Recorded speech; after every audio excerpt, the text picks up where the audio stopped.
Olá, queridos. Eis que estou convosco até a consumação dos séculos.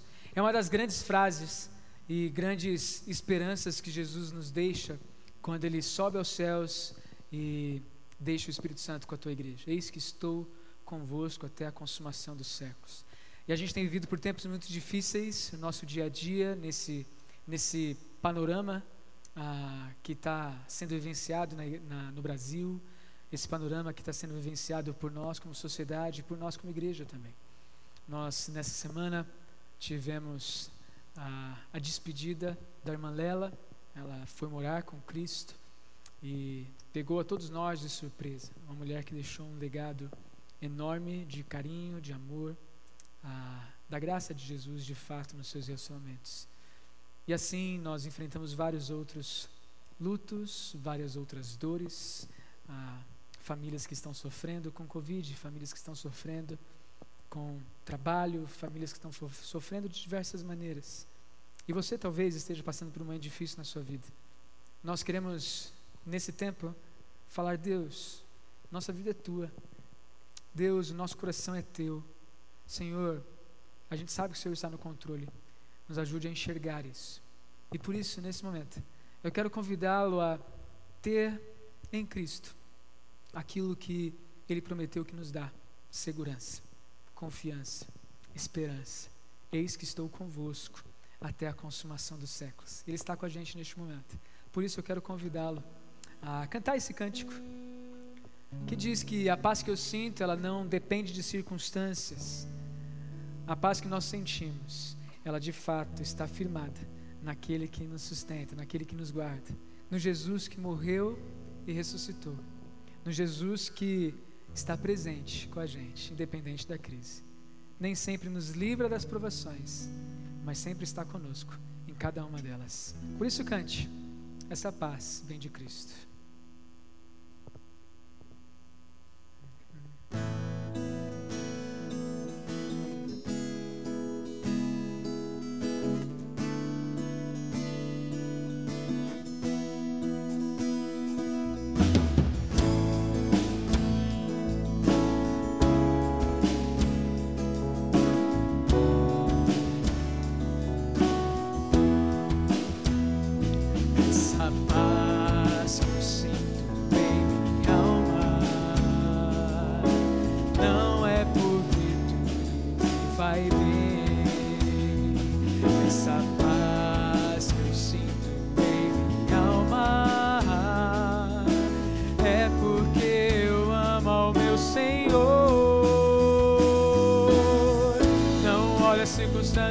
Não, não, não, olha o seu amor, não em que eu por vistas, alegre estou.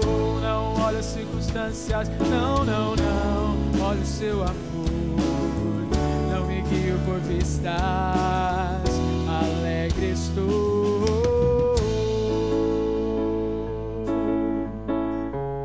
Cante isso com alegria no seu coração, celebre.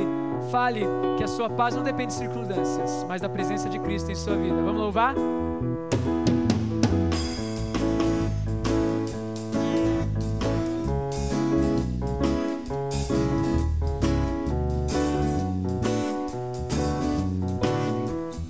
Essa paz que eu sinto em minha alma,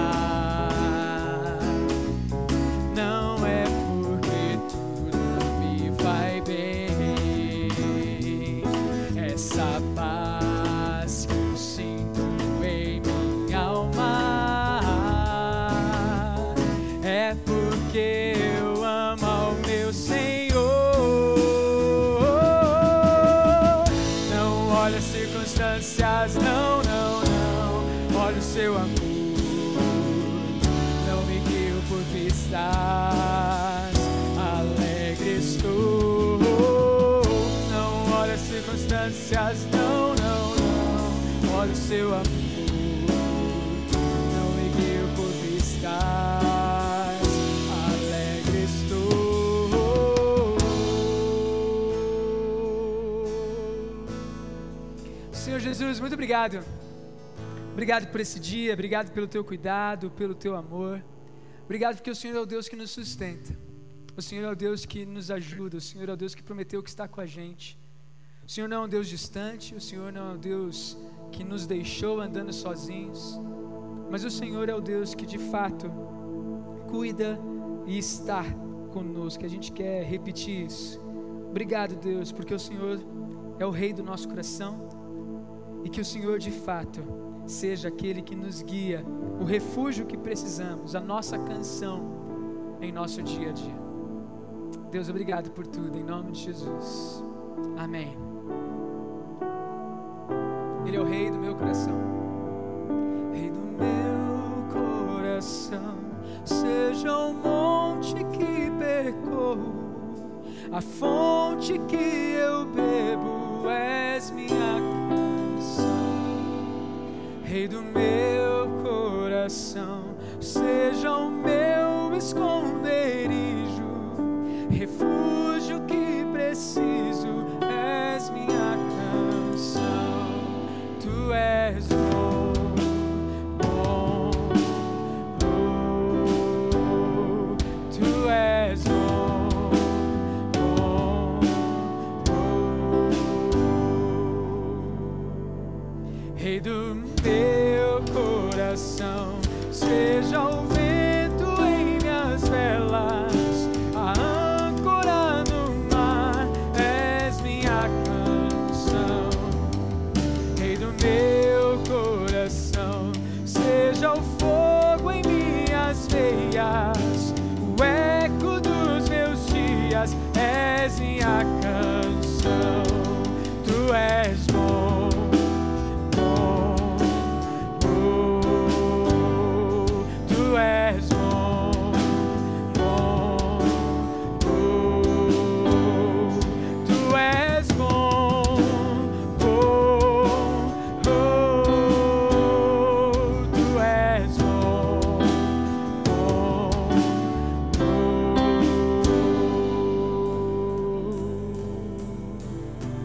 Tu não me deixarás, não me deixarás jamais. Tu não me deixarás, não me deixarás jamais. Tu não me deixarás, não me deixarás jamais. Tu não me deixarás, não me deixarás jamais. Tu és bom, bom, oh, tu és bom, bom, oh, tu és bom, bom, oh, tu és bom, bom, oh, oh.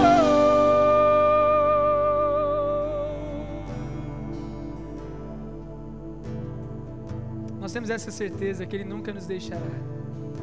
Obrigado, Jesus, porque o Senhor prometeu que nunca nos deixará. E que possamos repetir isso e nos alegrar nisso, Pai. Que possamos cravar essa verdade em nossos corações, Pai. Em nome de Jesus, Deus. Crave essa verdade em nossos corações. Tu não me deixarás, não me deixarás jamais. Tu não me deixarás, não me deixarás jamais. Tu não me deixarás, não me deixarás jamais. Tu não me deixarás, não me deixarás jamais. Tu és bom, bom, oh,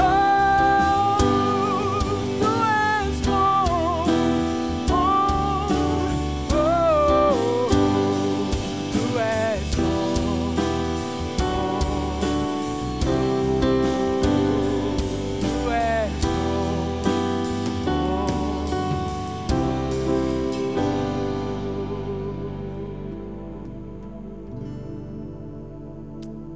Amém. Essa é a certeza que nós temos. E porque nós temos essa certeza, nós podemos dizer que tudo que nós precisamos vem dele, mas mais do que isso, tudo que nós precisamos é o próprio Senhor. Cante isso neste momento, ou faça dessa sua oração: Senhor, Tu és tudo o que eu preciso. Tu és.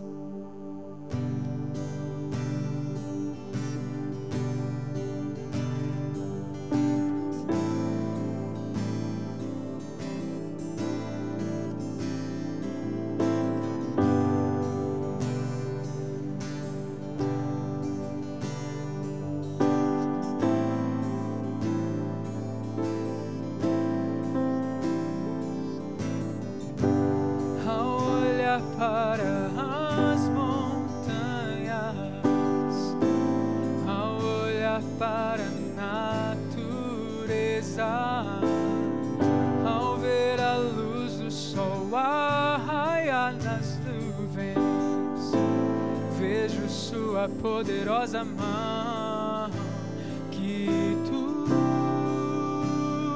criou, céus e terra formou.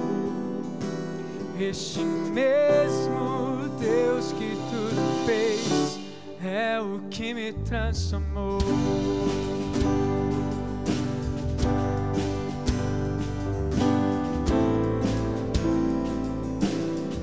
No céu as cores, no céu as cores que em tudo se combinam, perfeita harmonia do autor da criação. Foi Ele quem me fez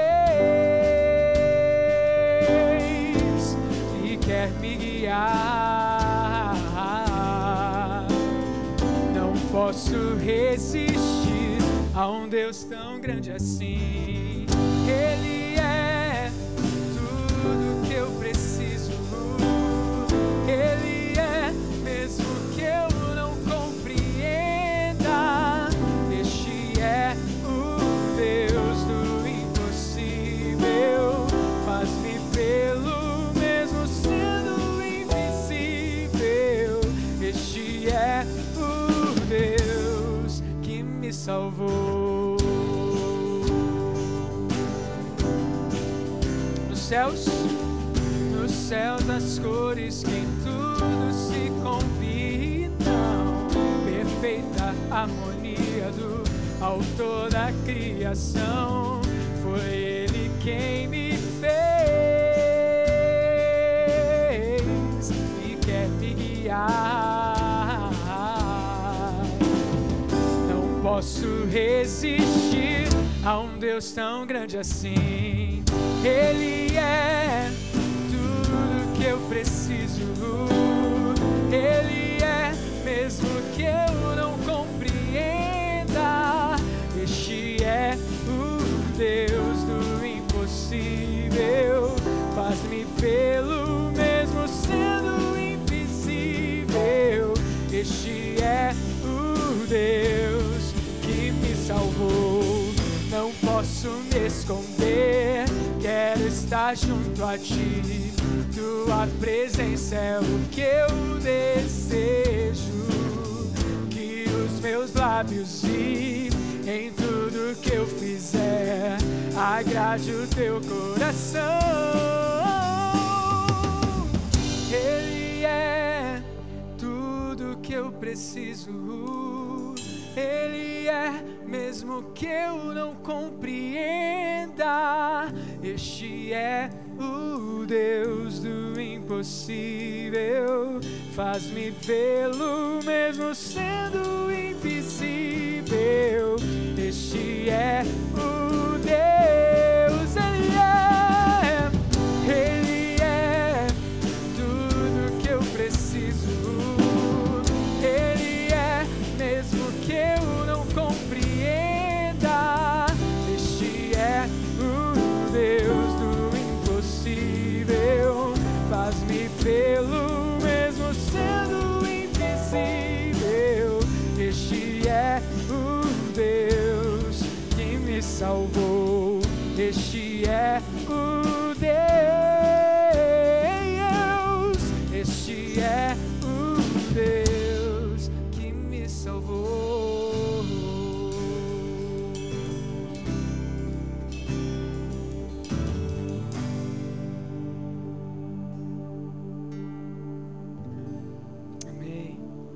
Este é o tempo que nós separamos como igreja, porque entendemos que é um princípio bíblico de entregar ao Senhor uma parte daquilo que Ele já nos deu, entregar ao Senhor aquilo que Ele tem nos dado e através daquilo que Ele tem nos sustentado, dedicar ao Senhor uma parte disso. Nós chamamos de dízimos e ofertas, um princípio bíblico que encontramos ao longo da capa até a outra capa dela, no Antigo Testamento e no Novo Testamento. O princípio bíblico de contribuir com generosidade, com voluntariedade e por amor. Não é uma obrigação, não é uma lei, mas é um ato de gratidão e generosidade para com a própria obra do Senhor, o próprio Deus que nos sustenta. 2 Coríntios capítulo 9, versículo 7 diz: cada um contribua segundo tiver proposto no coração, não com tristeza ou por necessidade, porque Deus ama quem dá com alegria. A ideia nesse texto é de alguém que se planeja para isso e que faz não para receber em troca, nem por obrigação, mas que de fato faz com gratidão, com generosidade, com alegria, porque é esta oferta que Deus ama. A própria Bíblia diz: se você tem um problema com teu irmão, primeiro resolva e depois traga a oferta. Deus, Ele não quer uma oferta com mãos sujas. Deus, Ele quer de fato uma oferta generosa, de gratidão e com alegria, para a glória do nome dEle. Por isso, enquanto estivermos cantando o próximo cântico, eu quero convidá-la, se você tiver o entendimento desse princípio, se você já é um crente em Jesus, se você entende que essa é uma responsabilidade nossa, que Deus nos dá o privilégio de participar, você poderá fazer isso através de transferência bancária, através do aplicativo, procurando nossa liderança, para quem é da PIB-VA, procurando a diretoria. Lembrando sempre, não é para a igreja, não é para o pastor, é para o reino de Deus, é para a expansão do reino, é para que de fato o Evangelho chegue a mais pessoas e com cada vez mais qualidade e com cada vez mais distância possível. Que Deus nos ajude nesse sentido. Através desses dízimos e ofertas, nós também sustentamos em parte, ou contribuímos em parte, com os missionários que estão pregando em Moçambique, Manaus, e por quem mais Deus nos instruir a fazer. Por isso eu quero cantar, nós queremos cantar essa música, que se chama Tudo Entregarei, mas ela não é uma referência à entrega do dízimo e oferta, mas é referência à entrega de nossas vidas, de fato, aquele que nos sustenta, aquele que virá para nos buscar. A esse Deus é que nós estamos cantando. Deus, tudo entregarei, nossa vida é tua.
Tudo a Cristo, tudo a Cristo a ti entrego, quero ser somente teu, tão submisso a tua vontade.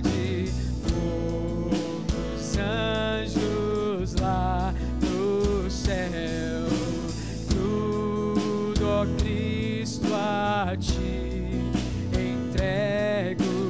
Oh, eu sinto teu amor transformar a minha vida e meu coração, Senhor.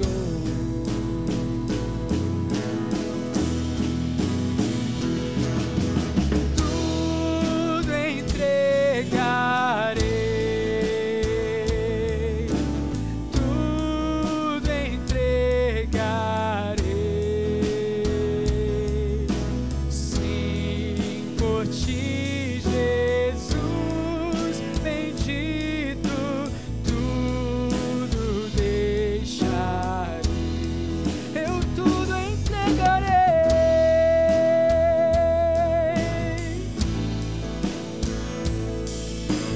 Tudo entregarei. Sim, por ti, Jesus bendito, tudo deixarei.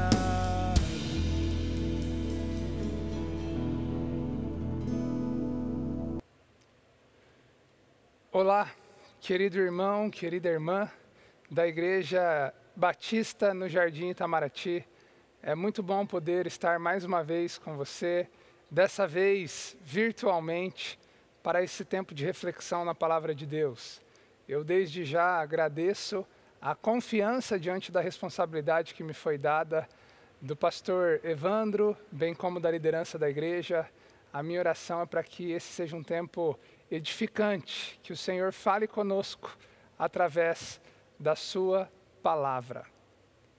Eu quero convidar você a abrir comigo a sua Bíblia no livro de Gênesis, Gênesis capítulo 6. Abra sua Bíblia comigo, por favor, em Gênesis capítulo 6. Eu quero ler com você dos versículos 1 a 3 dessa porção da palavra de Deus. Eu vou pedir que você mantenha o tempo todo a sua Bíblia aberta, porque eu quero tentar buscar o máximo de detalhes possível nesse tempo, dentro desse trecho de Gênesis 6, de 1 a 3. Então abra aí comigo, Gênesis 6, de 1 a 3, trecho bíblico que estudaremos nesse tempo da palavra de Deus. Quero ler então com você, diz assim a Bíblia Sagrada. Quando os homens começaram a multiplicar-se na terra, e lhes nasceram filhas, os filhos de Deus viram que as filhas dos homens eram bonitas, e escolheram para si aquelas que lhes agradaram. Então disse o Senhor: por causa da perversidade do homem, meu espírito não contenderá com ele para sempre. Ele só viverá 120 anos. O tema da reflexão que quero propor para você nesse tempo é esse que vai aparecer agora na sua tela. O tema é esse: como atrair o juízo de Deus sobre a sua vida. É isso mesmo. Como atrair o juízo de Deus sobre a minha e sobre a sua vida. O tema de hoje ele é um tanto amedrontador, apavorante. Quando penso nesse tema, o meu objetivo é tentar ser o mais fiel possível ao que Moisés queria causar na vida desses leitores primários, das primeiras pessoas, daquelas pessoas que eram alvo de Moisés, ao escrever esse trecho da palavra de Deus, de Gênesis 6, de 1 a 3. Você deve se lembrar que quando Moisés escreve o livro de Gênesis, bem como os demais 4 primeiros livros da Bíblia, quando Moisés escreve esse conjunto chamado de Pentateuco, 5 primeiros livros da Bíblia, você sabe que ele está escrevendo para a nação de Israel, com o objetivo de que essa nação conheça a Deus, se relacione com Deus. Deus está revelando a sua palavra a Moisés para que ele conceda a sua palavra ao povo. Mas o contexto em que tudo isso está acontecendo é um momento onde a nação de Israel está peregrinando no deserto, prestes a entrar na terra prometida. Deus quer que a nação o conheça de fato, para que, uma vez que entrarem na terra prometida, eles vivam segundo as expectativas de Deus. É verdade que esse povo que peregrina no deserto herda uma cultura egípcia, na qual Israel viveu no passado 400 anos escravo no Egito. Então, Israel vem com uma bagagem de uma cultura e de uma relação com Deus muito pagã. É por isso que Moisés está escrevendo esse Pentateuco, para que Israel se limpe dessa cultura pecaminosa egípcia e conheça o Deus verdadeiro. Quando Moisés chega no capítulo 6, versículos de 1 a 3, o que ele quer mostrar é que teve uma época no passado em que o povo de Deus desobedeceu a Deus de tal maneira que a sua ira foi manifestada sobre o seu povo. Ao mostrar esse relato que está diante de nós hoje, Moisés quer causar preocupação na nação que está prestes a entrar à terra prometida, para que eles não repitam aquele mesmo fato do passado. Então, ao olhar para Gênesis 6, de 1 a 3, o que nós vemos é o juízo de Deus sobre a humanidade, o juízo de Deus como consequência de erros do seu povo naquela época, para que Israel não repita isso agora no presente, prestes a entrar na terra. Quando olhamos então para Gênesis 6, o que nós vemos é Deus irado. Se você passar os seus olhos comigo, nos versículos 5, 6 e 7, você vê que Deus está se pronunciando. A sua vontade foi violada, o homem virou as costas para ele, isso mais especificamente no versículo 5. No versículo 6, nós vemos Deus triste. Moisés chega a usar uma figura de linguagem rara e especial na Bíblia, que é a antropopatia, quando ele diz que Deus se arrependeu. A ideia aqui não é que Deus se arrepende de fato, porque o próprio Moisés, em Números 23, 19, diz que Deus não é homem para que se arrependa, nem filho do homem para que minta. Quando ele usa essa expressão em Gênesis 6, 6, Deus se arrependeu, o que ele está dizendo é que Deus se entristeceu profundamente. Ele está emprestando um sentimento que é comum a nós, o arrependimento, e emprestando para Deus, para mostrar, Deus ficou furioso, profundamente triste com o que aconteceu em Gênesis 6, de 1 a 3. No versículo 7 de Gênesis 6, se você passar os seus olhos, você vê que Deus está pronunciando o seu juízo, e o seu juízo, ele é manifesto no meio da sua ira. Lembre-se, o Deus que em Gênesis 1 faz tudo aparecer e diz que a criação é boa, agora em Gênesis 6, 7, está olhando para a criação e está dizendo que ela deve desaparecer e que as consequências dessa criação acontecendo, elas são más. Então, o que nós estamos vendo aqui é Deus irado. Agora, qual é o motivo dessa ira? Porque Deus está profundamente angustiado com a humanidade, com o seu povo. O que Moisés quer que aquele povo prestes a entrar na terra prometida conheça e entenda, para que a ira de Deus não se repita. O que nós precisamos entender hoje, para que a ira de Deus não seja atraída por nós. É isso que a gente vai ver no capítulo 6, versículos 1 a 3. E é claro que o meu objetivo com esse tema que você está vendo na sua tela, não é obviamente que você experimente isso.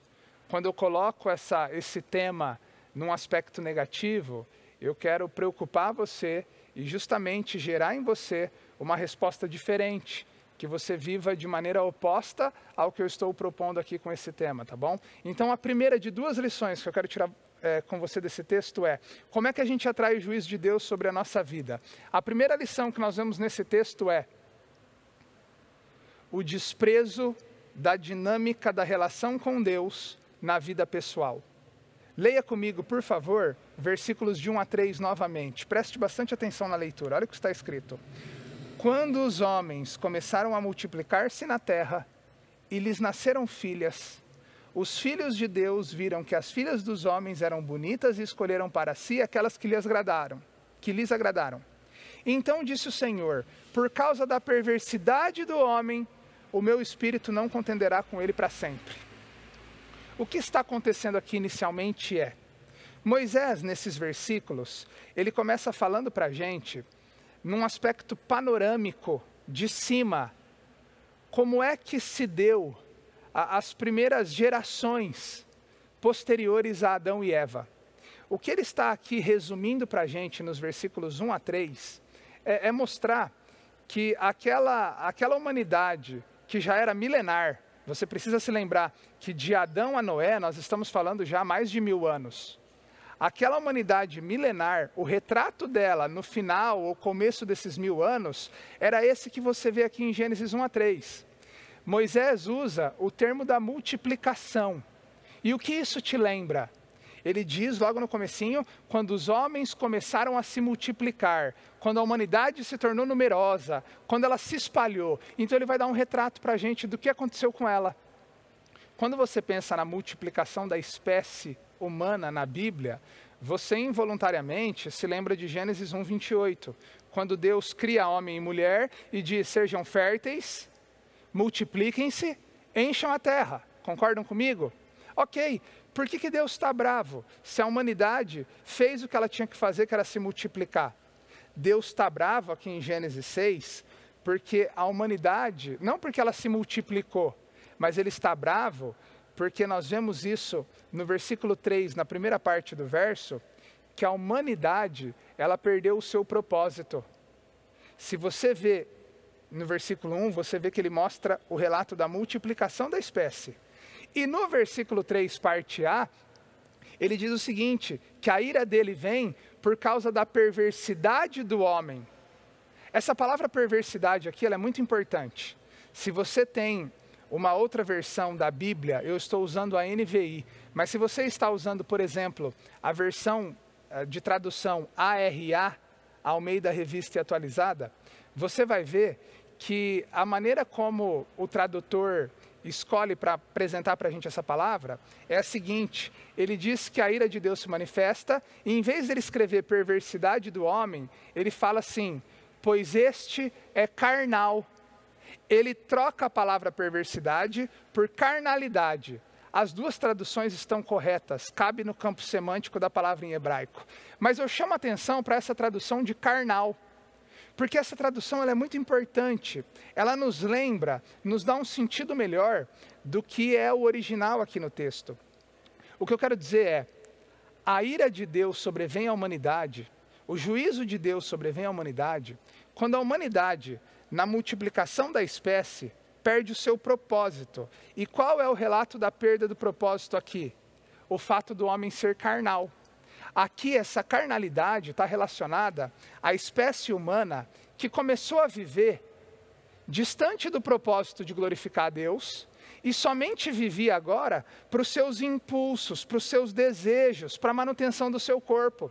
O que Moisés está dizendo aqui para a gente, em outras palavras, é que quando ele olha para Gênesis 6, de 1 a 3, e ele vê o relato das primeiras gerações, de Adão até o dilúvio, o que nós vemos é que o homem se multiplicou, mas ele se multiplicou esquecendo-se do seu propósito.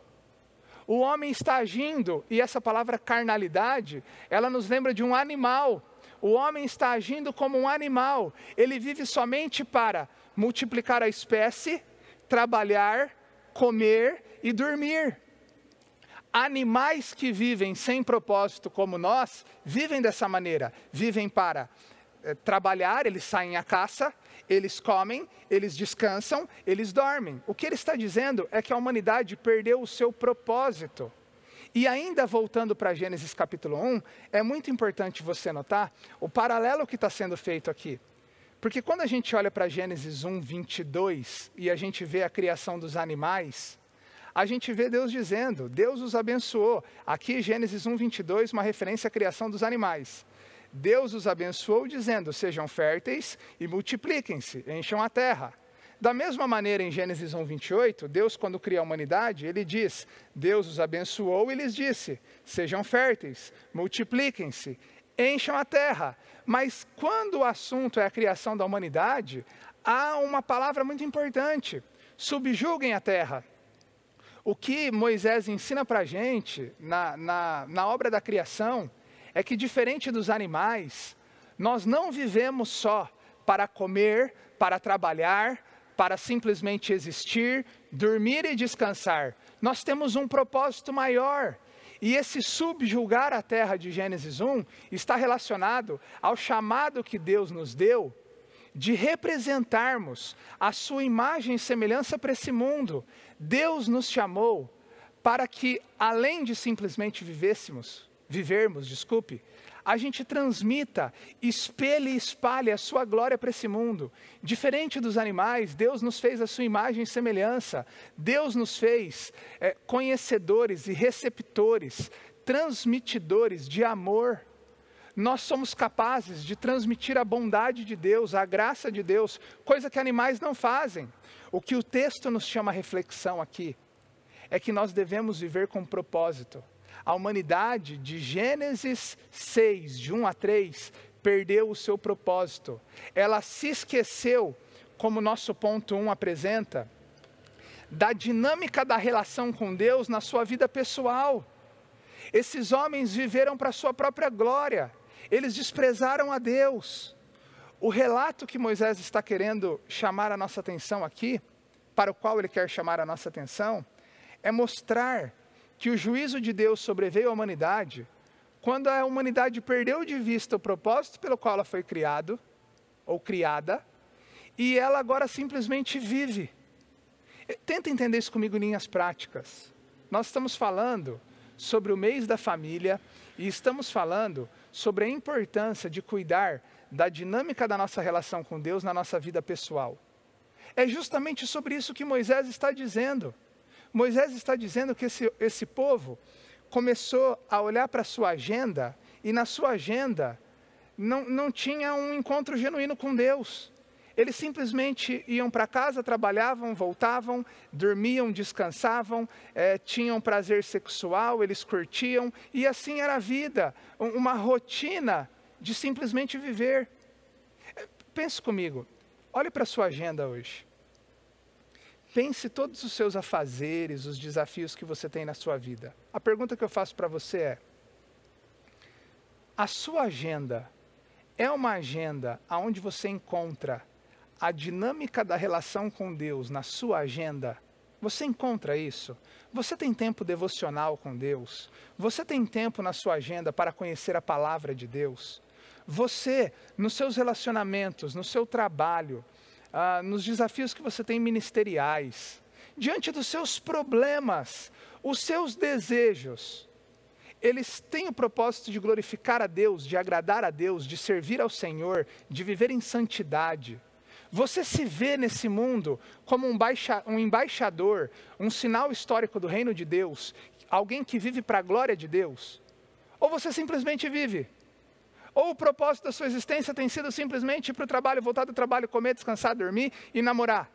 Qual é o propósito da sua existência? Nós vivemos para glorificar a Deus. E o que Moisés está mostrando aqui é que a humanidade, essas primeiras gerações, de Adão a Noé, essas gerações, elas perderam o seu propósito, que era glorificar a Deus. Elas se esqueceram do seu propósito, se multiplicaram, mas perderam o seu propósito, viveram como animais. Deus não nos fez para viver como animais. Deus nos fez para um pleno relacionamento com Ele. Deus nos fez para intimidade com Ele. É por isso que esse texto ressalta para a gente que o primeiro motivo que Moisés quer mostrar do juízo de Deus sobre a vida daquele povo foi que eles desprezaram na dinâmica da relação com Deus, a dinâmica da relação com Deus na vida pessoal. Eles se esqueceram de que o alvo maior para qual Deus havia os criado era espelhar e espalhar a sua glória para esse mundo, e não simplesmente viver. Essa é a primeira lição que nos chama a devoção, ao discipulado, nos chama ao comprometimento com a Igreja de Cristo, nos chama a olhar para o significado da nossa existência. Mas nós estamos falando do mês da família. E olha só como essa segunda lição é preciosa e assustadora para nós. A segunda e última lição que eu tiro desse texto com você é essa que aparece agora na sua tela. Esses homens não só desprezaram a dinâmica da relação com Deus nas suas vidas pessoais, mas eles também desprezaram a dinâmica da relação com Deus em suas vidas familiares. Leia comigo especificamente o versículo 2 da palavra de Deus. Olha o que está escrito ali. Os filhos de Deus viram que as filhas dos homens eram bonitas e escolheram para si aquelas que lhes agradaram. O grande fator causador da ira de Deus nesse texto é a destruição da família. Renato, como é que a gente vê isso nesse texto? Até aqui, o que você precisa entender é que depois de Gênesis 3, quando a Bíblia relata a entrada do pecado no mundo, em Gênesis capítulo 4 e capítulo 5, Moisés quer ensinar para a gente como as primeiras gerações viveram fora do jardim. No capítulo 4, Moisés vai mostrar a descendência de Caim, aquele filho, um dos primeiros filhos de Adão e Eva junto com Abel. Ele vai mostrar, no capítulo 4, como Caim assassinou seu irmão e como as primeiras gerações, ele vai relatar no capítulo 4, 7 gerações de Caim. Como essas 7 gerações, elas viveram distante de Deus. No capítulo 4, você vai ver que as gerações posteriores a Caim, os descendentes de Caim, eles foram homens soberbos, orgulhosos, homens que viraram as costas para Deus, homens que trouxeram para o mundo a destruição da família na poligamia. Gênesis 4 mostra a descendência de Caim. Gênesis 5 mostra a esperança sendo plantada na terra por meio da descendência de Sete, o filho mais novo de Adão e Eva. Se em Gênesis 4 Moisés narra para a gente a descendência de Caim, em Gênesis 5 ele narra para a gente a descendência de um povo que buscou a Deus. Gênesis 5, o que a gente vai ver em Gênesis 5 é uma genealogia que mostra a descendência de Sete. Nós vamos ver 10 gerações posteriores a Sete, que essas gerações, elas invocaram o nome do Senhor. Então, quando a gente olha para Gênesis 4 e 5, a gente vê que na vida pós-Jardim do Éden, nós tivemos uma sociedade caótica, vinda pelos descendentes de Caim, mas tivemos a esperança sendo plantada também pela descendência de Sete. Há na narrativa de Gênesis 4 e 5 o surgimento de 2 descendências, a descendência de Caim, a descendência maldita, e a descendência de Sete, que é a descendência santa. O que ele está dizendo para a gente, no capítulo 6, versículo 2, é que com o crescimento exponencial da humanidade, esse crescimento desenfreado da humanidade de multiplicar-se, aquela divisão de descendências que ele apresenta no capítulo 4 e 5 já não existe mais. O que ele está dizendo para a gente no capítulo 6, versículo 2, é que a descendência de Caim e a descendência de Sete, elas se fundiram, aconteceu uma fusão. A descendência santa de Sete não foi capaz de deter a maldade da descendência de Caim. Então, quando ele usa aqui os 2 termos, filhas dos homens, ele está se referindo às descendentes de Caim. Quando ele usa aqui a expressão filhos de Deus, ele está se referindo aos descendentes de Sete. Lucas, lá no Novo Testamento, capítulo 3, ele vai dizer que a descendência de Adão, que passa por Sete e chega até Jesus, é a descendência chamada filha de Deus. Já a descendência de Caim, nós conhecemos na Bíblia como a descendência maldita. Então, quando você olha para o versículo 2 e você vê que os filhos de Deus viram que as filhas dos homens eram agradáveis, o que ele está dizendo é que a descendência santa não foi capaz de refrear a maldade da descendência maldita. E eles se destruíram no sentido de perderem o propósito de Deus para a raça humana. O que ele está querendo dizer aqui para a gente é que o problema mostrado em Gênesis 6, de 1 a 3, que vai causar, você sabe a continuação da história, o dilúvio, a ira de Deus sobre a terra, o grande problema é que os filhos de Deus, eles desprezaram o plano de Deus para a família. É isso. os filhos de Deus, a descendência santa de Sete, desprezou os planos que Deus tinha para a família. Como é que a gente vê isso no texto? Você vai perceber algo muito curioso. Se concentre aqui em cima em Gênesis 6:2. Você vai ver que o texto diz que os filhos de Deus viram que as filhas dos homens eram atraentes e tomaram para si aquelas que lhe agradaram. Agora, o que isso te lembra da entrada do pecado no mundo? Quando nós olhamos para Gênesis 3:6 e vemos a entrada do pecado no mundo, o que você está vendo aí na sua tela é a narrativa de Eva comendo do fruto. Olha o que está escrito ali. Quando a mulher viu que a árvore parecia agradável ao paladar, era atraente aos olhos e, além disso, desejável para dela se obter discernimento, tomou do seu fruto. O que Moisés está nos ensinando aqui é que aquela descendência santa de Sete, que invocou o nome do Senhor, e isso você vai ver em Gênesis 4:26, essa descendência invocou o nome do Senhor, ela virou as costas para Deus, se unindo a mulheres pagãs. Essa descendência deturpou o projeto de Deus num projeto de busca pela autossuficiência. O que ele está dizendo é que esses homens, eles perderam de vista o propósito de Deus e começaram a escolher mulheres para suas vidas segundo a luxúria, os desejos que eles tinham carnais, sexuais, de novo, vivendo como animais. O que esse texto está ensinando para a gente, queridos irmãos, é que o povo de Deus, lá no passado, que vivia aquela vida pré-diluviana, desprezou o projeto de Deus para a família. É isso. E isso fez com que a ira de Deus se manifestasse sobre a terra. Sabe o que isso ensina para a gente? Que a gente deve olhar com muito temor para como a gente cuida do casamento. Deus tem propósitos para o casamento. Deus nos ensina pela sua palavra de Gênesis e Apocalipse que o casamento é a principal relação do homem e da mulher na terra. Esse texto nos ensina a importância do discipulado na família, a importância de nós transmitirmos a palavra de Deus dentro de casa.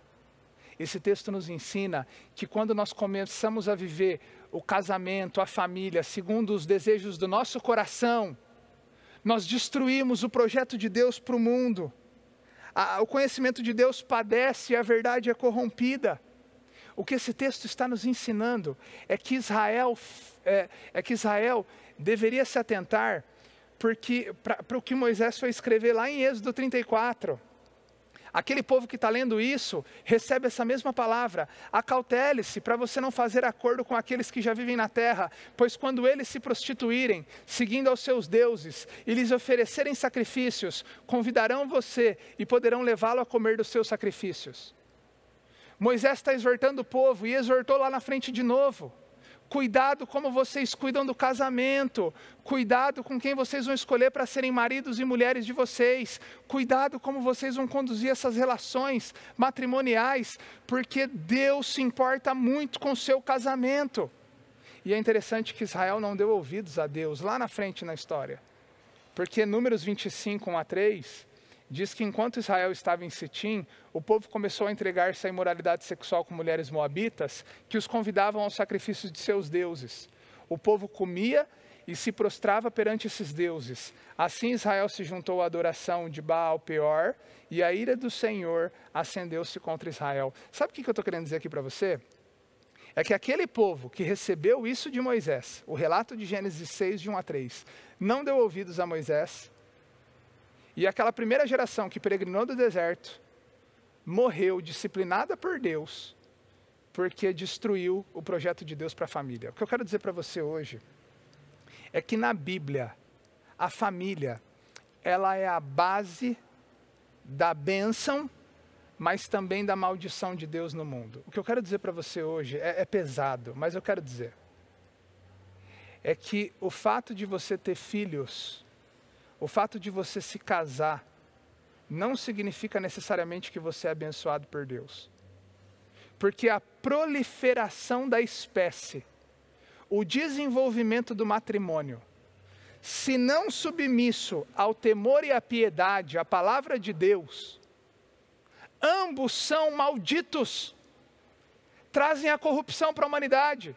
Filho mal educado, filho não doutrinado, filho não discipulado, é um câncer para a sociedade.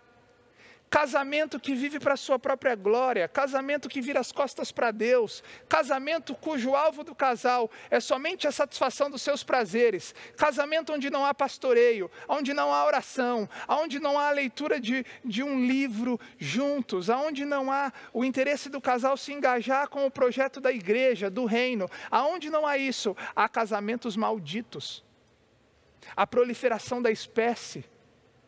Ela acontece debaixo da maldição de Deus. É isso que Gênesis está querendo ensinar para a gente. O que eu quero dizer para você hoje é, pelo amor de Deus, preste atenção em como você cuida da sua família. Preste atenção em como você cuida da dinâmica da sua vida com Deus no seu relacionamento pessoal.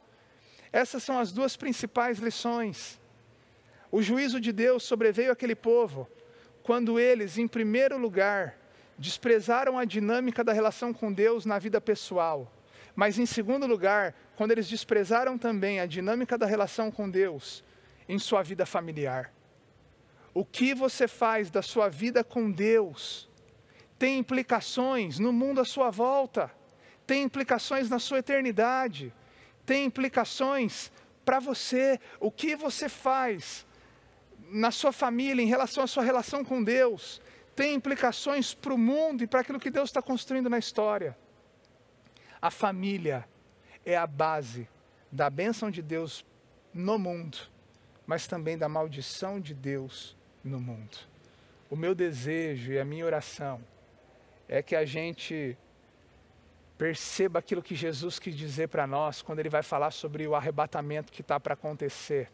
Jesus fala assim: quanto ao dia e a hora ninguém sabe, nem os anjos do céu, nem o Filho, senão somente o Pai. Como foi nos dias de Noé, assim também será na vinda do Filho do Homem.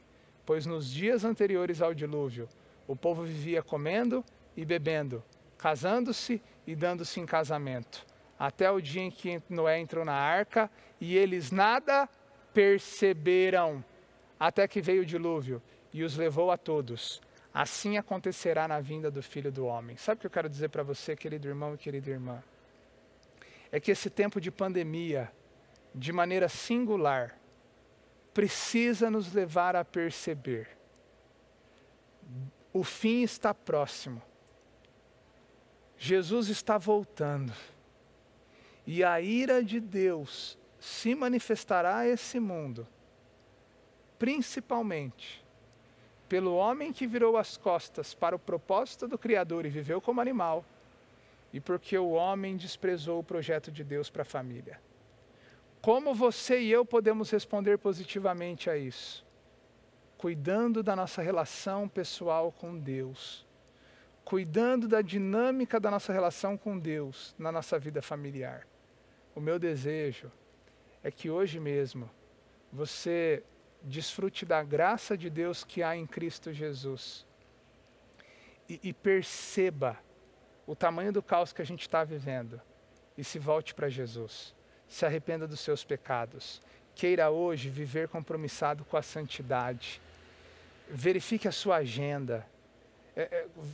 Veja na sua agenda em que áreas da sua vida você não tem vivido para a glória de Deus. Acerte-se com Deus. Na sua família, hoje é tempo de você pegar na mão do seu filho e discipulá-lo, ensiná-lo a palavra de Deus. É tempo de você pegar na mão da sua mulher e falar do amor de Deus para ela e cuidar do coração dela. É tempo de você orar pelo seu marido, de vocês se unirem. Deus está mostrando o seu juízo no mundo. Cabe ao seu povo perceber e reagir diferente da geração de Caim e Sete. Perceber e reagir diferente da geração pré-dilúvio. Hoje, cabe a nós ser povo de Deus, que anuncia para esse mundo, por meio do nosso relacionamento pessoal e do nosso relacionamento familiar, que Deus é vivo e que por fé em Cristo, Ele sustentará o seu povo. Eu quero orar com você Eu quero convidar você, se pode, a baixar sua cabeça e orar comigo. Senhor, como a Tua palavra, Deus, nos traz verdades tão importantes.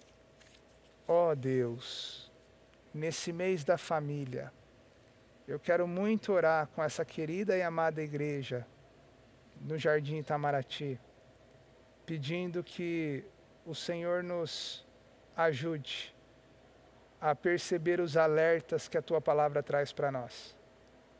O Teu juízo, ó Deus, um dia se manifestou sobre a face da terra, diante de pessoas que desprezaram o Teu propósito para as suas vidas, e diante de pessoas que desprezaram o Teu propósito para as suas famílias. Não nos permita, ó Deus, repetir esses erros. Ajuda-nos, ó Deus, hoje a uma avaliação sincera diante da Tua palavra, para que o Teu nome seja glorificado em nós e através de nós. Sustenta-nos, ó Deus, por Tua palavra. Traz arrependimento para esse coração hoje, talvez rebelde. Traga conforto, ó Deus, por essa pessoa que tem perseverado pela sua família. Traga ânimo para esse jovem que está prestes a formar uma família. Que todos nós nos submetamos à Tua vontade, à Tua palavra, pois oramos em nome de Jesus. Amém. Amém. Amém.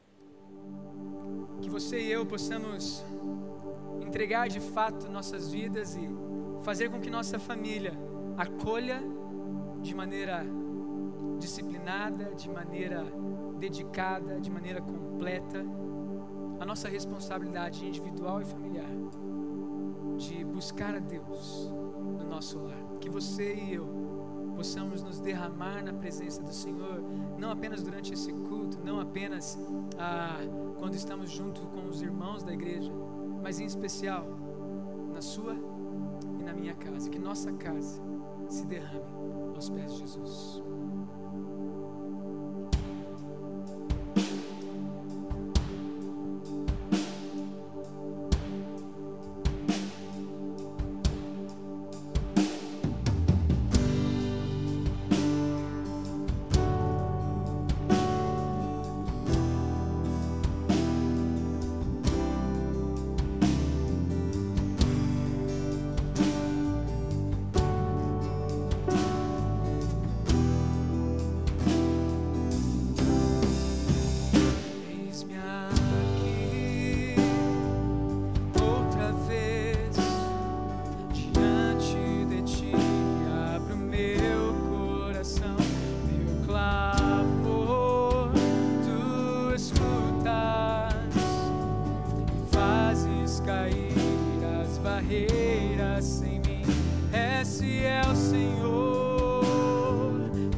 Te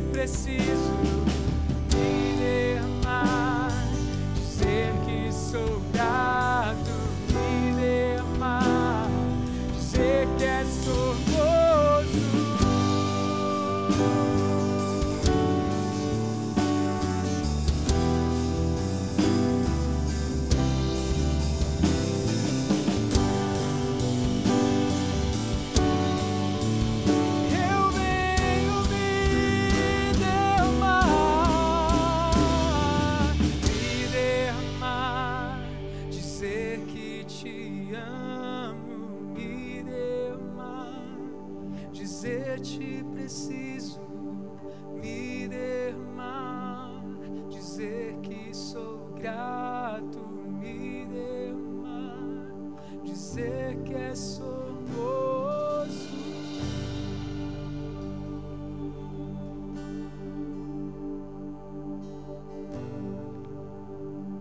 Deus te abençoe. Uma boa semana na presença de Deus.